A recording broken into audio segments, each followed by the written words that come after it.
When Tsuro the brown hare was about to get married, he went to his uncle Gudo, the baboon, to present his intentions. He asked Uncle Gudo to accompany him to his in-laws' home to pay bride price. Baboon was pleased with the news but said he would be busy in the coming days. However, he could offer his son to go along with Tsuro. Hare agreed to travel with Gudo's son, though deep in his heart he was unhappy. He secretly vowed to teach Gudo's son a lesson. The day of the journey arrived. Tsuro and young baboon set off toward Tsuro's in-laws' village. Since the journey was long, the two carried bundles of food with sadza. They walked and chatted as they went. When they felt hungry, Tsuro suggested they stop by a tree on the far side of the river and eat their sadza.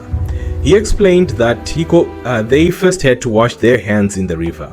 When they reached the river, Tsuro told young baboon that the pool was sacred and that they had to throw their sadza into the water. Hare only threw in a tiny piece, but young baboon threw in his entire portion. After crossing the river, young baboon was shocked to see Tsuro eating a full portion of sadza. Hare ate while turning his back on him, leaving young baboon confused and astonished. They continued their journey and later reached another stream, where they were very thirsty. Hare shouted, "Mine is clean, clean." This surprised young baboon. Tsuro then claimed that he would drink the clean water because he had spoken first. As a result, young baboon was left to drink the muddy water downstream. As they went on, young baboon was now angry and starving. They passed through an orange tree with ripe and unripe fruits. Tsuro shouted, "Mine are ripe, ripe," and told young baboon that he would eat the unripe guavas since Tsuro had spoken first.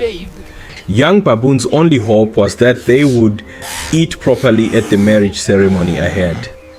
Along the way, Hare pointed out a herb called the hot herb, saying it was used as medicine if someone got burnt. The marriage proceedings went well. Tsuro and young baboon were shown the hut where they would sleep and eat. Food for the in-laws was prepared for them. As soon as Tsuro took the first bite, he began crying and claiming he had been burnt. He asked young baboon to fetch the hot herb. Baboon's son ran off to cut the hot herb. When he returned, he found Tsuro had finished all the food and was picking his teeth. Young baboon slept hungry that night. The next day, they returned home. Back home, young baboon explained everything Tsuro had done. Gudo then devised a plan to teach Hare a lesson. Soon after, Tsuro returned saying he wanted to complete the marriage process and needed an escort again. Gudo told him he was now free to accompany him. On the day of departure, the two of them carried their food bags. When they reached the big river, Tsuro repeated the rule that sadza must be thrown into the water. Gudo replied that Tsuro could throw away his sadza because baboon had none. Hare threw in a small piece, but baboon moved closer and told Tsuro that his bundle actually contained sadza. Gudo helped Tsuro throw in more sadza.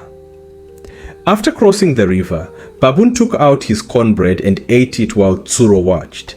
Hare asked, "Uncle, are you really going to eat your chimodo while I watch?" Baboon replied, "You should have looked away."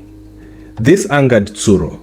They continued their journey, and before reaching the stream, Gudo shouted first, "Mine is clean, clean." He drank the clean water. Baboon then showed Hare the hot herb and quietly broke off a leaf without Hare noticing. When they arrived at Tsuro's in-laws' home, Tsuro pretended to be burnt again. Gudo immediately produced the hot herb. At mealtime, baboon took huge mouthfuls, leaving Tsuro with nothing to eat. When they returned home later, the two no longer spoke to each other. Gudo told his family everything that had happened, and they were pleased that Tsuro had finally been taught a lesson. Hare, on the other hand, said nothing when he got home, and that is where the story ends.